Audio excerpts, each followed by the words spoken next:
आज हम सब समांतर चतुर्भुज, जिसे पैरेललोग्राम भी कहते हैं, का अध्ययन करेंगे। यही हमारा आज का टॉपिक है। मैं अरुण सर आप सभी का अपने चैनल पे हार्दिक स्वागत करता हूं। पैरेललोग्राम माने समांतर चतुर्भुज एक ऐसी आकृति होती है जिसके आमने सामने की भुजाएं समांतर होती हैं, साथ ही साथ इसके अपोजिट साइड मतलब आमने सामने भुजाएं बराबर भी होती हैं। इसका एक प्रॉपर्टी यह भी है कि इसके आमने सामने कोण भी बराबर होते हैं, लेकिन इसके जो विकर्ण होते हैं वो आपस में बराबर नहीं होते हैं। ये इसकी थी मुख्य प्रॉपर्टी, जो कि समांतर चतुर्भुज की प्रॉपर्टी है। कुछ फॉर्मूलाज इसके लिए आपको याद होने होंगे, और वो फॉर्मूलाज हैं समांतर चतुर्भुज का क्षेत्रफल। अगर किसी समांतर चतुर्भुज का आधार b हो, उनकी समांतर भुजाओं बीच की दूरी h हो, तो उसका जो क्षेत्रफल होता है आधार गुण ऊंचाई से आ जाएगा, माने b इंटू h हम लिख सकते हैं। साथ ही साथ अगर समांतर चतुर्भुज का परिमित या परिमाप बताना है तो 2 गुणे a प्लस b, कहने मतलब उसके जो आसन्न भुजाएं हैं, दो साइड जो आपस से जुड़े हुए हैं, जैसे a और b जुड़ा है, a के सामने ये भी a होगा तो b और a जुड़ा होगा। ऐसी स्थिति में दो आसन्न भुजाओं का योग का डबल करने से इसका परिमिति आ जाता है। आपने समांतर चतुर्भुज के बेसिक कॉन्सेप्ट को जाना। आइए हम इस पे आधारित आपको कुछ प्रश्न भी समझाते हैं। किस पे आधारित? प्रतियोगी परीक्षाओं में किस प्रकार के प्रश्न पूछे जाते हैं। हमारा पहला प्रश्न है, एक समांतर चतुर्भुज का आधार 9 सेंटीमीटर और ऊंचाई 4 सेंटीमीटर है, तो इसका क्षेत्रफल क्या होगा? सूत्र हम जानते हैं कि समांतर चतुर्भुज जो क्षेत्रफल होता है, क्षेत्रफल का जो वैल्यू होता है, फॉर्मूला होता है, वो क्या होता है? b इंटू एच होता है।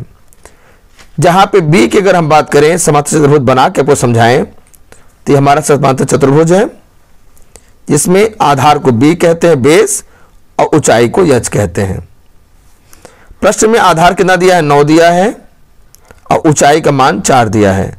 तो क्षेत्रफल का मान जो होगा, आधार में 9 और ऊंचाई मतलब 4 का गुणनफल से आएगा, तो 9 चौक 36 सेंटीमीटर वर्ग।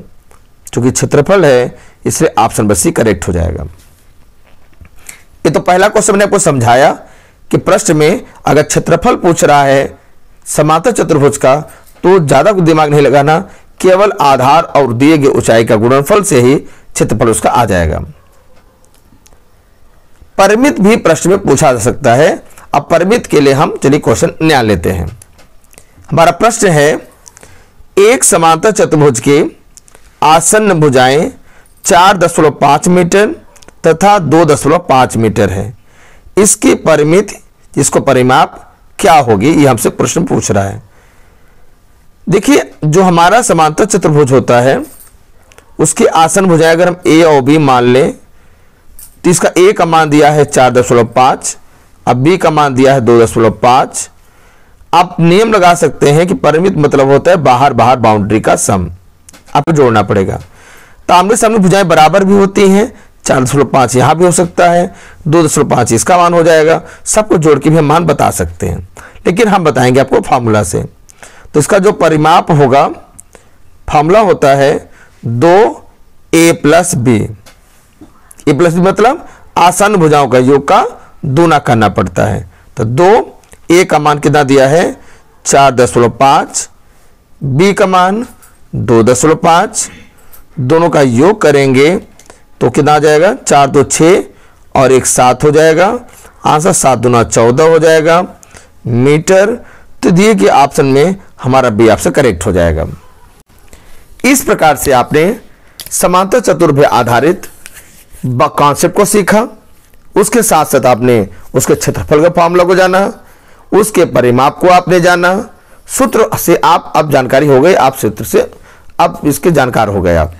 उस पर आधारित किस प्रकार से सूत्रों का हम प्रयोग प्रश्न में करते हैं, हमने आपको वो बताने प्रयास किया।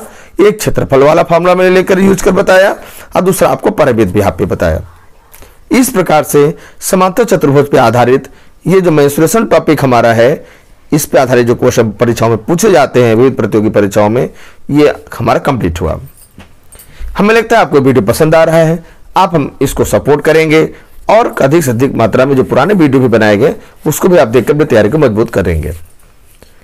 चले, पहली बार आए हैं तो आप सब्सक्राइब कर लें, वीडियो को लाइक कर दें और लोगों को शेयर जरूर कर दें। फिर मुलाकात होगी एक नई वीडियो में, एक नई कड़ी के साथ, एक कुछ और इंपॉर्टेंट क्वेश्चन के साथ। तब तक वे तैयारी मजबूत करते रहिए। Thanks for joining and watching. जय हिंद, जय भारत।